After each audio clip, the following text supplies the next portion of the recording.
will be indicators. For example, they might not want to go to a certain place, to go to a certain person. They might not make an eye contact. They might start being quiet. Some of the common indicators are asexualized behavior. A young child, especially if they have been exposed to something like this, they will start displaying inappropriate sexual behavior for their age. That's not usual for their age. Their knowledge or language about sexual acts that is not age appropriate, they will have that knowledge. So if something like this is happening, if you're seeing a child using words that are not very natural at that age to use, then they might be hearing it from someone, or they might be experiencing something that's not very normal.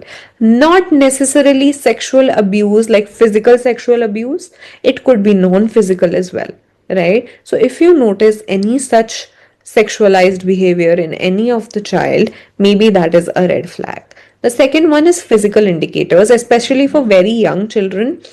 Difficulty in walking or sitting, complaints of pain, itching, or discomfort in the genital area, unexplained bruises, bleeding, or injuries around private areas. Now, this is something that even the support staff at school must also be aware of, right?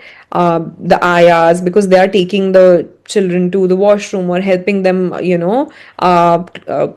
with their clothing and everything. So they must also know that if there are any complaints like such, then that is a red flag and that needs to be reported.